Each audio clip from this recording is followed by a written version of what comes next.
when we hear very complicated Asian language words like Sunyata,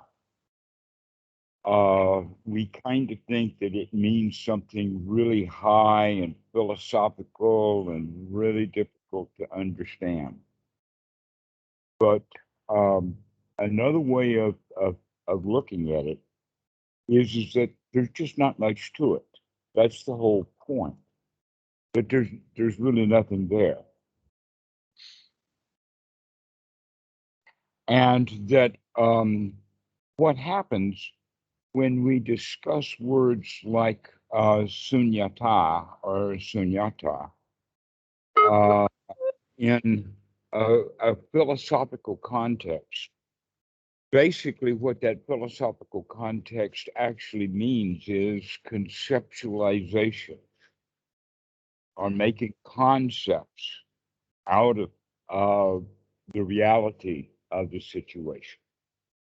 And that what the Buddha and Bhikkhu Buddhadasa were kind of getting to is that reality, as let us say, as manifestly numerous as it is, and because of that, uh, uh, let us say, the underlying principle of cause and effect happens very fast, much faster than not only that humans can catch, but faster than any instrumentation that could ever be designed to catch.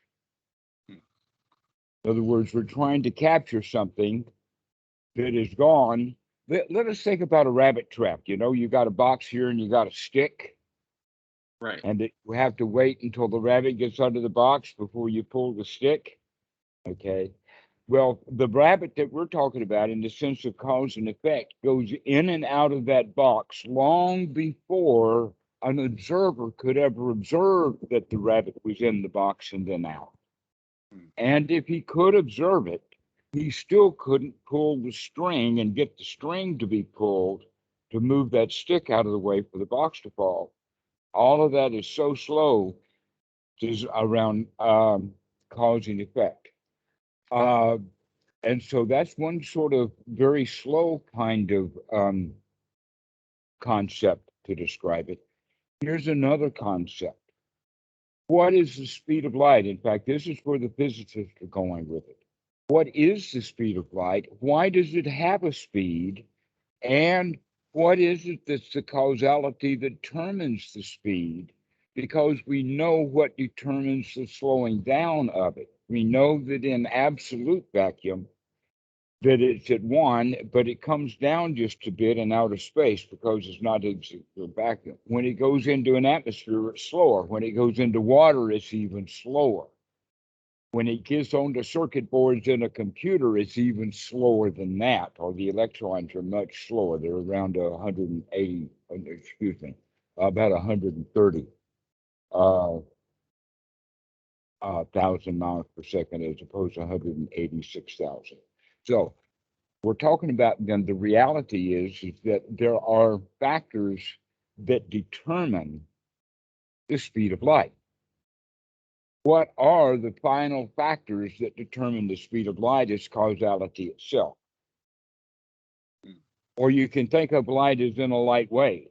Now that's easy to understand, ocean waves and gravity and all of that kind of stuff. But if a light wave is going up, why does it come back down?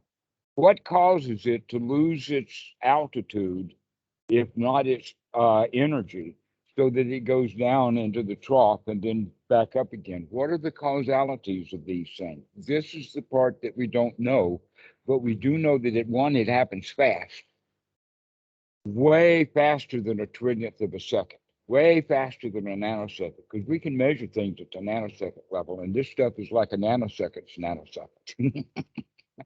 And not only that, but it's happening, so much of it is happening that it's actually affecting every molecule and everything in the universe, all simultaneously.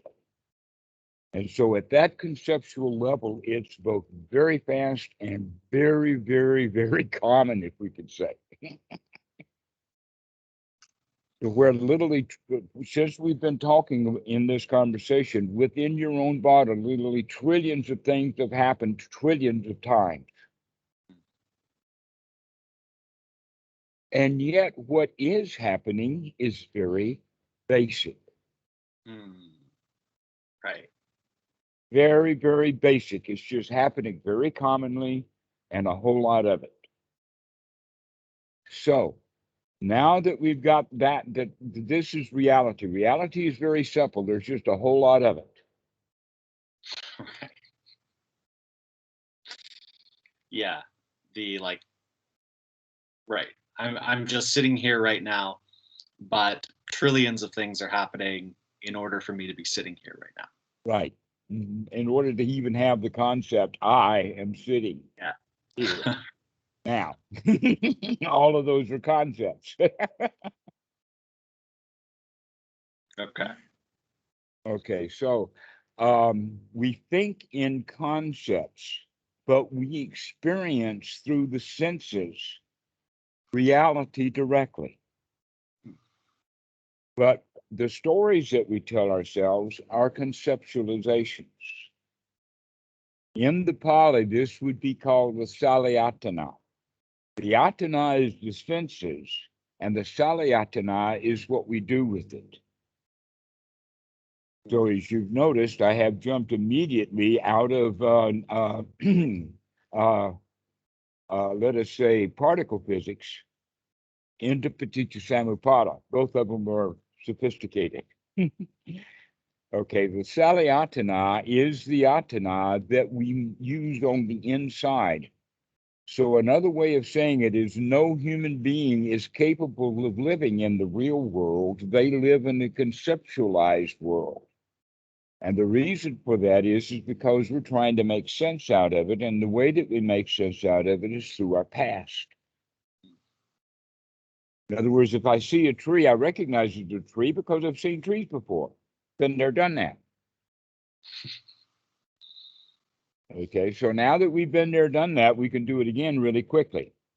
And that process of doing it again happens in the mind so fast that we're generally not aware of it, and so that we mistake the reality with what we've done with it.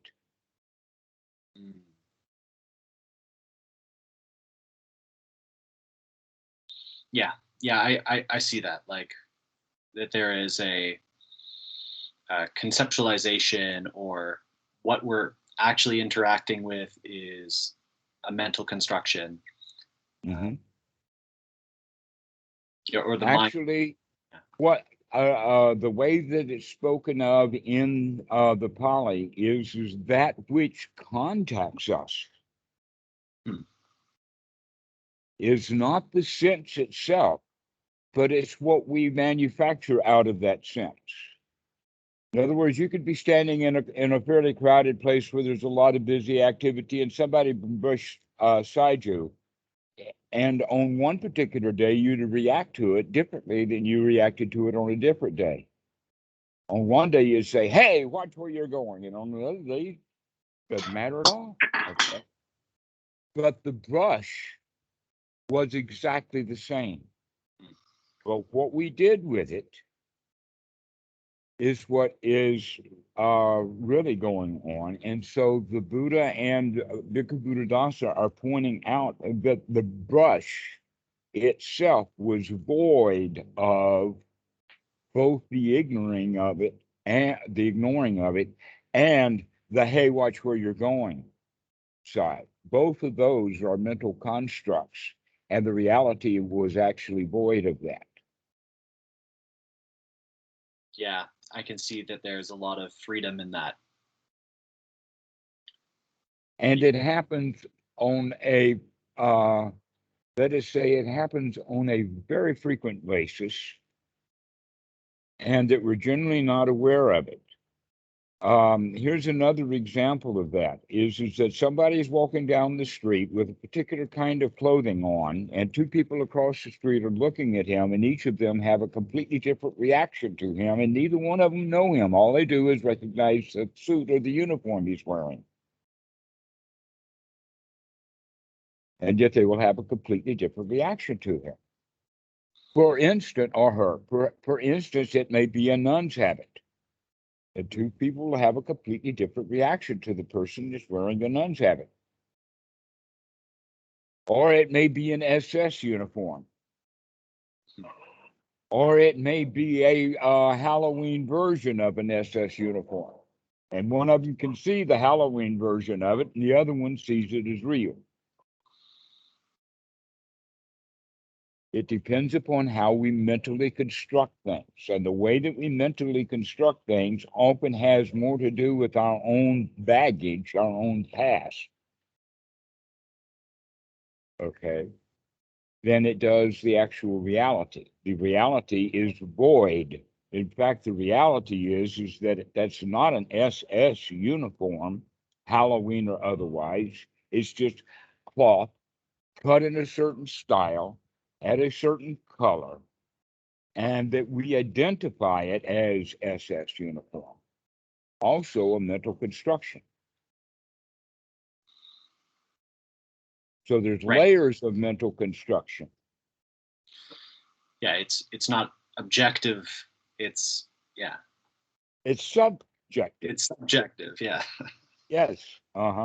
And that is very good for us humans to begin to see more and more clearly that the subjective world we live in is often dangerous because it's subjective, in the sense that the closer we actually live to reality,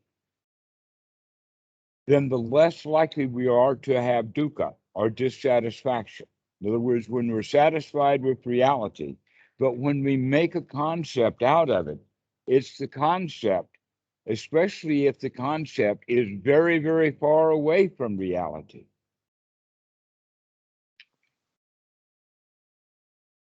Okay? The reality is just a girl with makeup. The concept is that she is a drop dead gorgeous babe. And one guy will turn and run because he's afraid of rejections and other things. So the other guy's going to run right towards her. But neither one of them see the girl herself. Mm. All they see is what they have mentally constructed out of her. Hmm.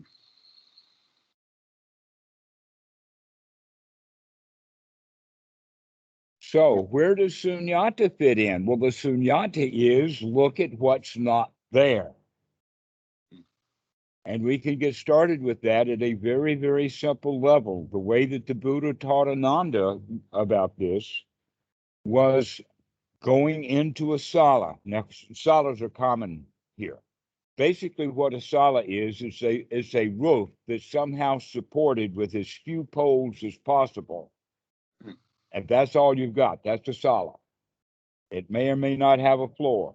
The floor may or may not be concrete or dirt or wood or whatever like that. But a sala is no walls, just top. So the Buddha walks into this fairly large sala and pointed out to the Ananda that this sala is empty of monks. It is empty of bowls. It is empty of clatter. It is empty of clutter. Now, at mealtime, it's not empty of those things. But at this particular time, the sala is empty. Another example in the time of the Buddha was going to the forest, and the forest now is empty of a village. No village there. Except that humans don't understand that. And so when they go to the forest, they take the village with them. And there the village is. He's standing there. He just arrived. He walked in, thinking that he was going to get away from the village, and he brought it with him. But Right. not the real village, only a conceptualization village, the village of concepts.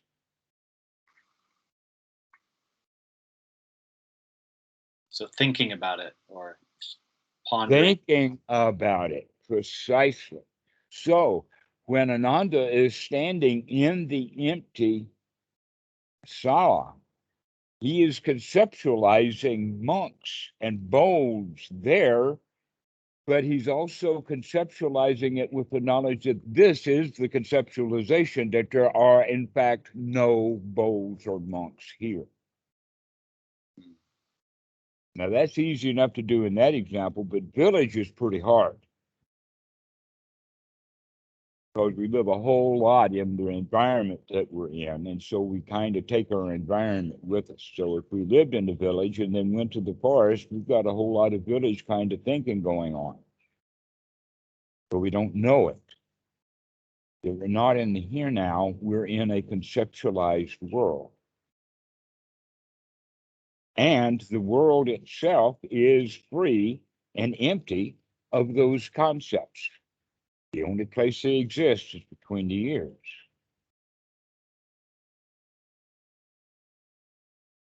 Okay. Now let's get to the one that's kind of bothersome, and that is, what is the meaning of life? This is a concept. Life itself is free of meaning. It doesn't mean anything. It just is. Which means that we now have, which means is that we have the means to give it meaning. Sorry for my playing with words there. I like that kind of stuff. So we make the meaning in a sense. Right. We mean the meaning. We mean the meaning. And we mean to do it that way. But then we forget that we've meaned it into existence, and that otherwise it's got no meaning.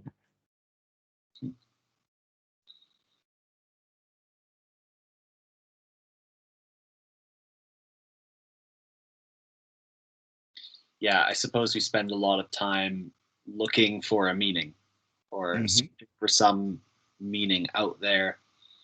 Yeah. And people go around with a lot of, well, what's the purpose of life? What's the meaning? With questions like, is that all there is? Disappointed, in fact. That there's not some magic meaning up there that's trying to give you meaning. But you're doing that yourself. And every human being does it themselves.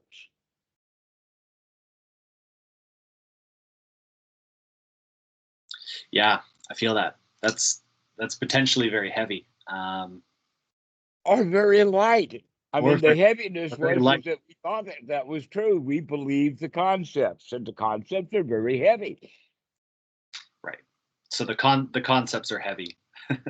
And we've been carrying around those very heavy concepts: the meaning of life, the purpose of life. What's it all about, Alfie? Is that all there is? Actually, there's a lot of music written about that, because after a pop star becomes a pop star, that's what the question is. After I've had all the sex, drugs, and rock and roll that I can stand, what's it all about?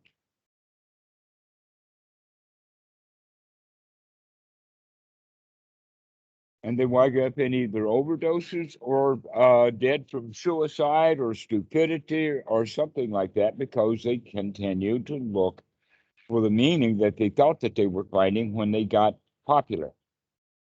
And then they recognize that the popularity is actually a weight, not a freedom.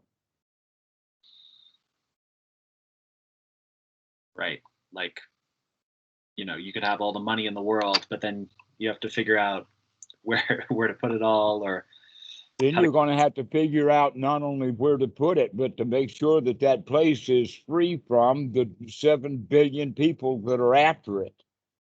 They want their money back. The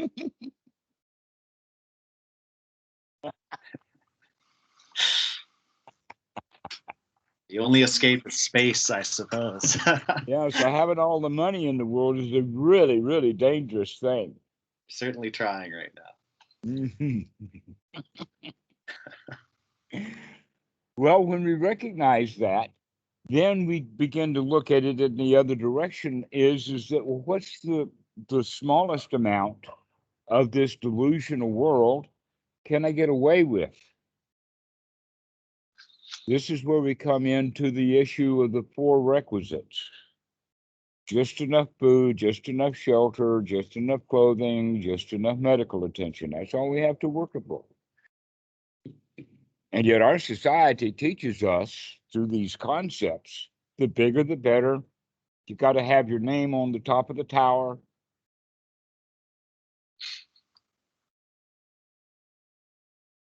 Right. At one time, the joke was they called it an Oedipus complex.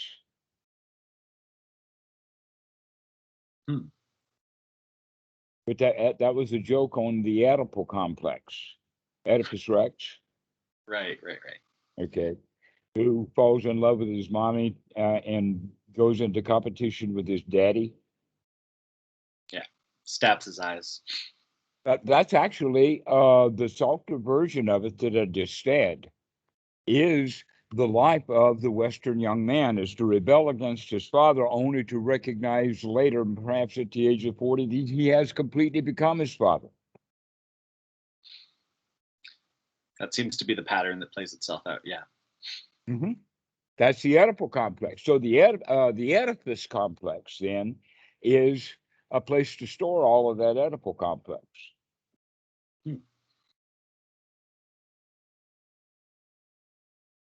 I beat you, Daddy. See, my building is bigger than yours. Right. Just another form of competition. Precisely. Rather than having the concept of just enough, a little dabble to you. A hut that we could build in a week may last for years and years and years. Or we could spend years and years and years building a palace, which we may not be able to stay in very long.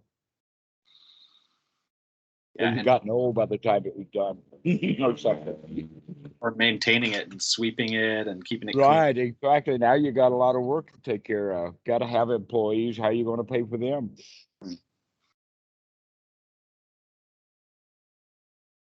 So going in that direction, then, that all of these conceptual things are actually void or empty.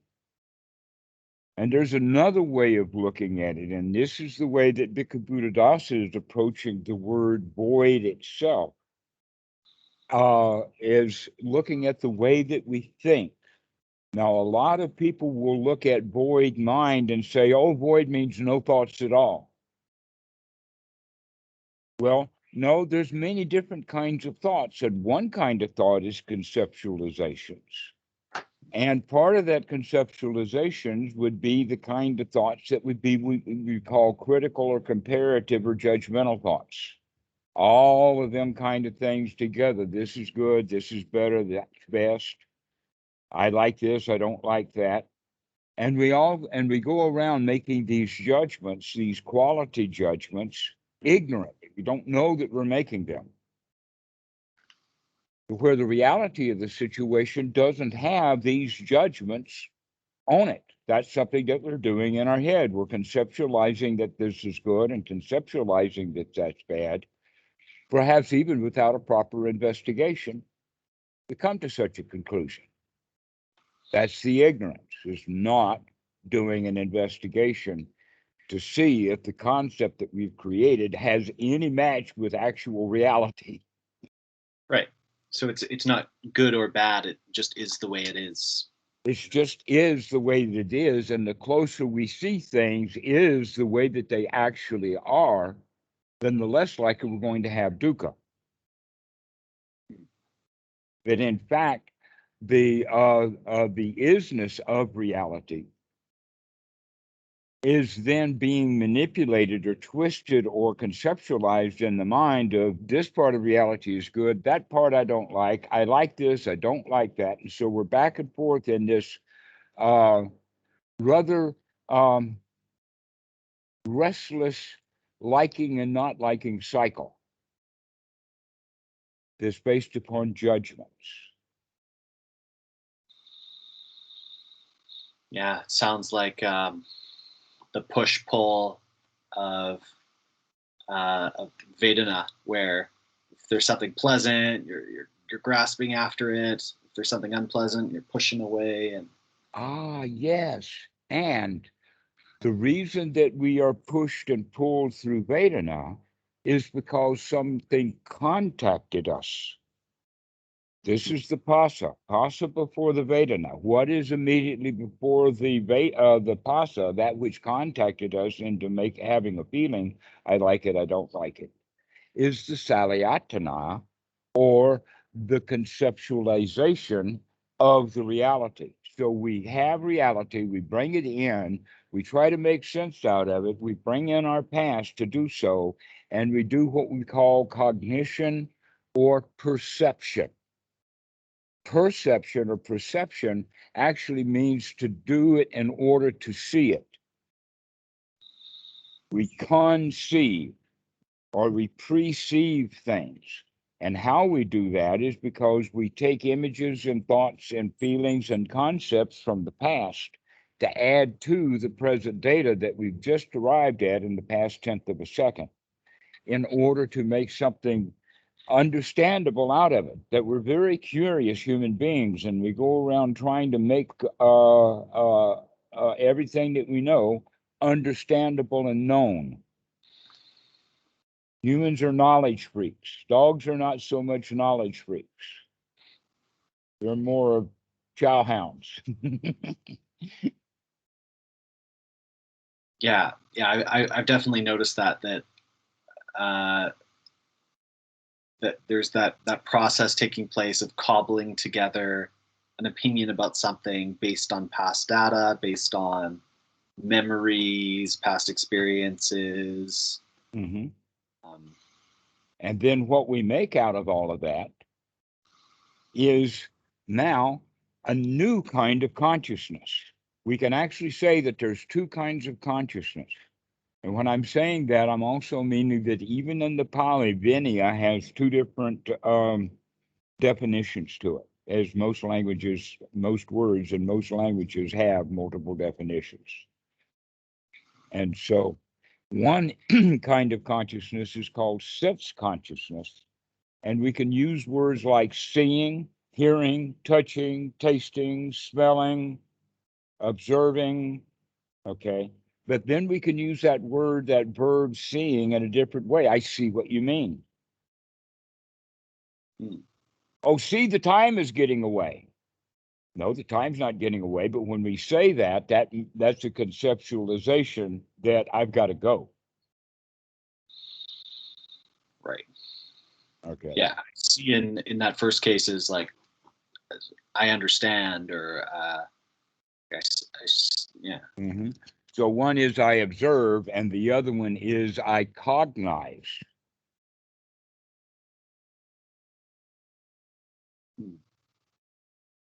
So these are two kinds of consciousness, and it's that second kind of consciousness, that which is all wrapped up in a birthday package tied with a bow. That's what is presented as a present to the Vedana. How do you like this? Do you like it or not? Not recognizing that maybe what the Vedana is going to pick on is not what's actually in the present moment, but what's we've added to it with the past with our buttons and bows.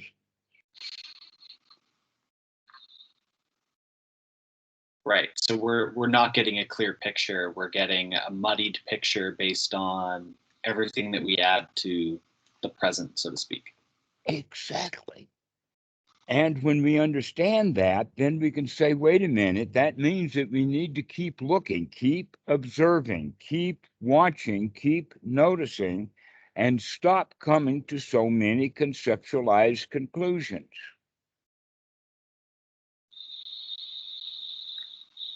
Now, I have basically stated a paragraph out of a sutta, which is noble right view. One's noble right view is based in wisdom, is based in investigation. It's the investigation enlightenment state. It's looking at what's going on, and it's continuing to observe. That is one's right noble view. which in a way means that it's now being more and more freed up from the conceptualizations. That conceptualizations are in ordinary right view.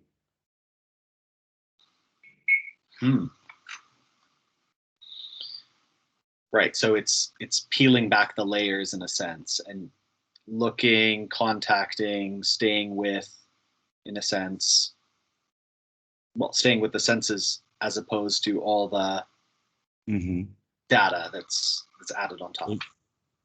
Which is actually, in general, a lot of prejudice goes into the concoction of the present that is going to be given to the feeling system.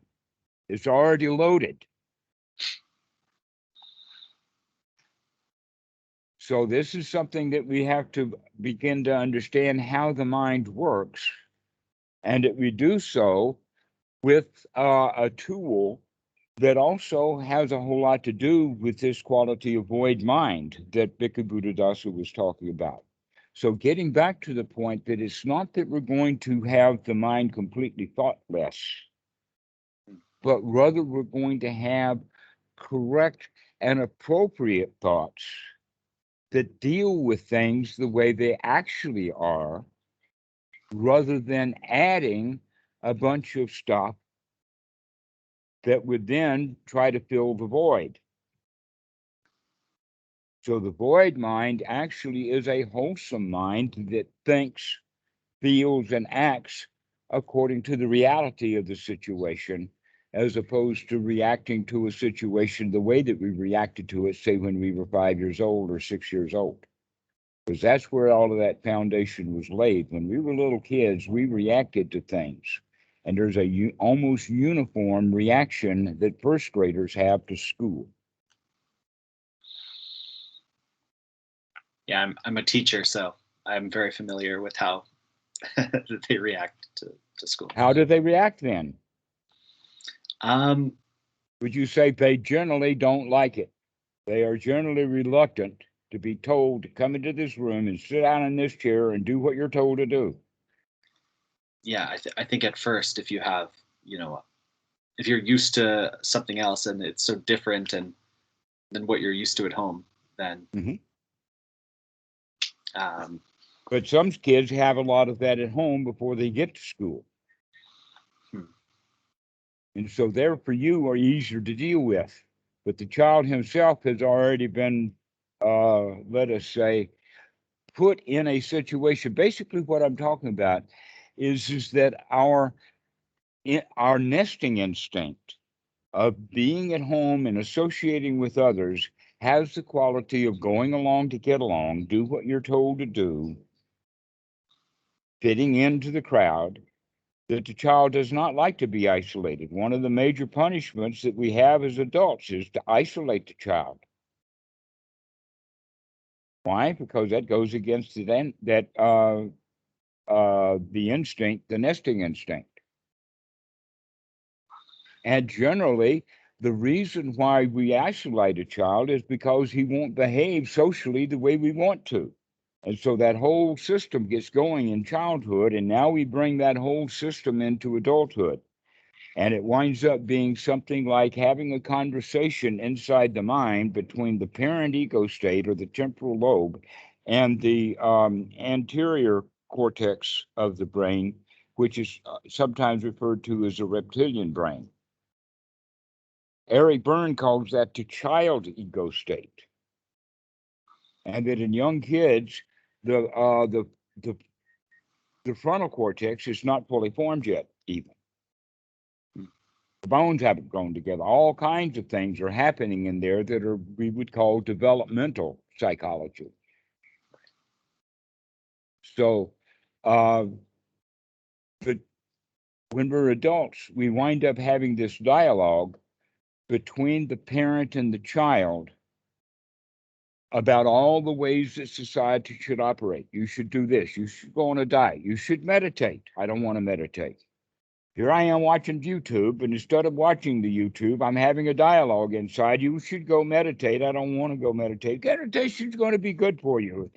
Okay? And we have this dialogue going on, and it's all a construction. And while we're having this dialogue, we're not watching the video. We're not in our senses. We're not paying attention to what's going on. We're having an internal dialogue instead. And so we need to wake up to these internal dialogues and put a stop to them and start having the kind of language then from this parent that would be nurturing and soothing and more to the reality of the situation. An example is that in the room that you're in right there, there are no dangers. There's no alligators, there's no crocodiles, there's no mafia bosses busting down the door, there's not a SWAT team, there is no mommy, there is no teachers, and yet we bring all of that stuff into the mind, and then we feel danger. But the reality is, things are not dangerous. And so with wisdom, we can begin to have the kind of thoughts that things are not dangerous. We can have thoughts like there is no place to go and nothing to do. Everything is just fine right now. The spring will come and the grass will grow by itself. And so we begin to have very wholesome kind of thoughts, which are nurturing, as opposed to having critical thoughts, which are conceptualizations about how things ought to be. And we start living in a life or in a world of how things actually are. And guess what? The way things actually are is quite nice, sweet. Wow. I think the way that you just phrased it made me think that it's much more a process of noticing how pleasant things are right now, as opposed to like what could potentially be more neurotic, like everything's all right, everything's fine, when it's not, because you're still in the conceptualization. But like that everything's all right, everything's fine, nothing to do, nowhere to go, is like noticing how things are in this present moment, as opposed to like, I don't know, something that you tell yourself as like I don't know, a comfort or